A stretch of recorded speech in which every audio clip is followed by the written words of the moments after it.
What up, Hyperchange? RIP to the gas supercar. Today we are testing Tesla's all-new Plaid Model S, which for $130,000 can go under 2 seconds, 0 to 60 time. This is faster than a $3 million Bugatti, and it can run on solar energy. The future is here. Cannot wait to test drive this. This has been a 10-year refresh in the making. The horizontal screen, the yoke steering wheel, the screen in the back, all new motor under the hood that is allowing for this unbelievable performance. Cannot wait. Apparently this feels like a roller coaster. Okay, so I just drive. I didn't even put it in drive. You just drive. Wow, that was dope. Okay, already feeling the yoke. I mean, it definitely feels a lot more like a video game. Okay, let's first yoke turn. Whoa. Yeah. I mean, it's like a square. I mean, this is definitely different. And I drive like this all the time just because, like, that's what people in movies do to look cool. So yeah, I'm just like, damn, like. Yeah, you're going to catch up to that FedEx truck real quick. Oh, there, good. He's turning. All right, ready? Hammer it. Whoa! That was 60. That was 60. Wow. Oh my God. It's totally like a roller coaster. Like yeah. The whole, the world's like starts warping around you. Oh, yeah. Okay. Hit it whenever you want. Sorry, No, it doesn't. It feels like you're fine. Like now I get the yoke because it's like you want to hold on for dear life when you're accelerating. Yeah, totally. All right. Boom.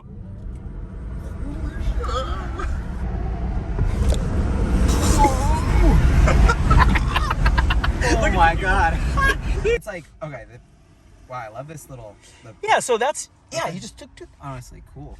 Because you know very how interesting how Tesla's dropped the button for the light with no button. Mm-hmm. Very, very alien technology. The gas car just can't compete. Like, it's just like a magic, like. Well, yeah, it's ridiculous.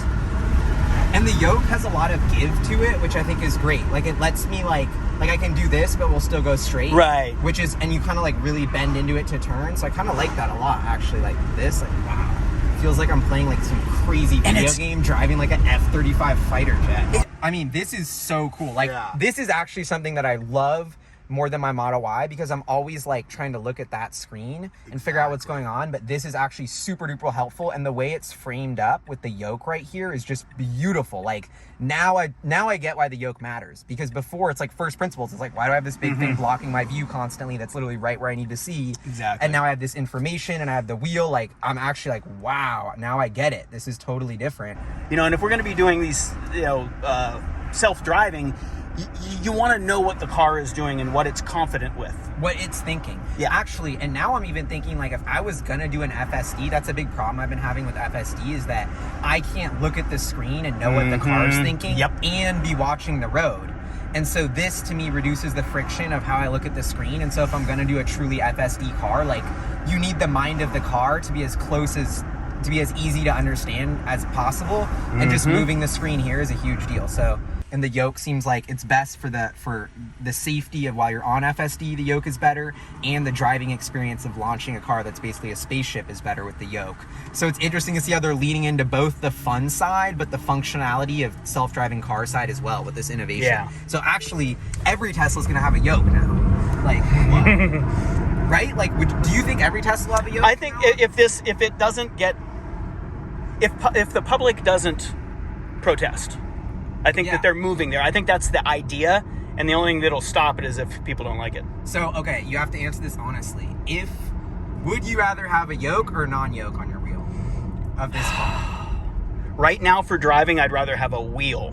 Wow. Okay. If I took it to the track and wanted to drive this vehicle, I would want a wheel. If cruising around, I love the yoke. Can't do the overhand. Yeah. Which is dope. Yeah. So. You know, you can do that. You just got to put your palm right there real hard. Oh, and honestly, Tesla Raj, I've seen that GIF where he does that. Yeah. Yeah. If you added up all the Ferraris, all the Bugattis, all the special Porsches, all the McLarens, like, it kind of blows my mind that all of the R&D budgets in all of those companies are charging like 20 times more for vehicles with less performance, with less functionality. I wish that all the Tesla haters from 3 years ago could drive this car who were like, Tesla's technology sucks, like the Bolt's just as good. Like, I was reading news today, oh like, my goodness, the Lucid's delayed again, you know? The this is delayed again. Like, the Lucid was supposed to come out way before this and crush the new Model S, and now I'm in here driving this that's cheap cheaper, that's faster, that has the yoke. This screen right here, this whole thing, this is a sample. You know, we're getting a sneak peek of the Cybertruck. Yep. It's the same powertrain is going to go in the Cybertruck, and the same UI and new 17-inch screen. Yep. And I remember when I got the first ride in the Cybertruck, they had this bigger screen that was horizontal. And I remember the second I got in, I was like, okay, like there's no way the Model S and X will keep having the vertical screen, because they just showed us what the screen was at the Cybertruck event. It's the same one. If the car is driving itself and I'm going to be watching movies and playing Netflix all day, like I want the bigger widescreen. Like this is how I'm going to enjoy the content when the car's driving autonomously. Even when you get into other cars, like I know it's like the whole computers on wheel thesis, that's what we all know, but it's like this is the Plaid Model S feels like so much like it's this crazy blend of like the Tesla hardware with this software UI, and like everything is updatable. Like every button, everything on the screen, they can change with the software update. Like it's really like a computer, but it like melds so well with the hardware product. And that's why I feel like Tesla is such an Apple-esque company with like the vertical integration, like the way the screen's adapting with the UI of like there is matching there, and like just everything feels so crisp and smooth and connected. And it's like I view this analogy before, which I think Elon and the team probably hates, that it's like when I'm on FSD, I feel like I'm riding a horse. Like it's kind of got a mind of its own, but like it's like this is like a beast almost that you're controlling. It doesn't feel like a machine that has a bunch of parts that are working together. It feels like one part that's all together, that's all like one feeling, that's only pulling you in one direction. So like lurching or whatever. And that to me is like why I could never go back. Like every car feels like they're trying so hard. Yeah, and it's effortless, you know? When the aliens are driving UFOs, like I got to imagine if they have to take over manually, it's something like this, right? Yeah. I'm trying to think if there's like something to do with the mission of Tesla. Like part of me gets excited by this product, but part of me like doesn't, because it doesn't move the needle on the mission. I think it does.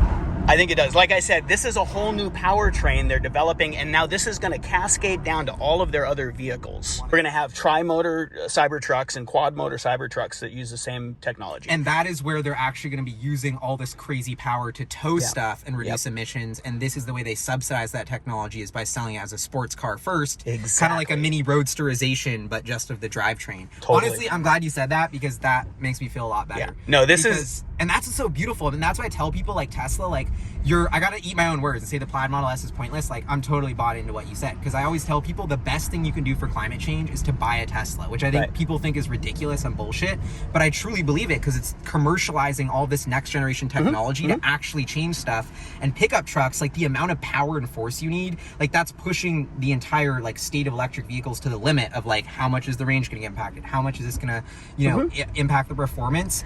And it's just blowing my mind now that like, oh, if we can subsidize it in a 130 grand sports car, get the production up with low volume, then we scale it up to where this performance actually moves the needle on climate change in a pickup truck. Absolutely. And it's just like, wow. It's a more efficient powertrain. It's not just a faster powertrain. It's a more efficient powertrain.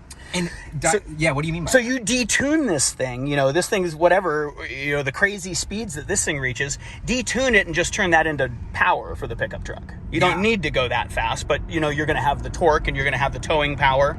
Okay, last thing about this car is incredible. It blew my mind. And the one thing that's under the hood that I don't really care about, but I know some people do, is the 4680. Or I don't care, because who cares what battery's in the car, but I do care in that Tesla advancing their 4680 battery program is a super important part of the company. Yeah. So I'm curious, like, what are your thoughts on this? Like originally in Elon's head a year and a half ago, this car had the new battery cells in it. Yeah. Now it doesn't, which to me tells me there's a slight delay in commercializing it, which is classic Tesla. But honestly, it's way different than I thought. I thought it was going to be kind of like the same, basically, like, oh, like the steering wheel's a little different, the screen's a little bigger, but just the way your mind perceives what's happening on the road, and the way you feel like you have power with the steering wheel, and you have this unobstructed view, is definitely a material improvement in like the driving experience in UI.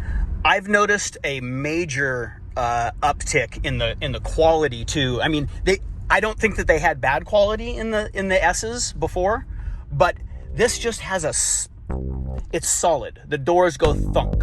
Everything about it is it's just a better built car.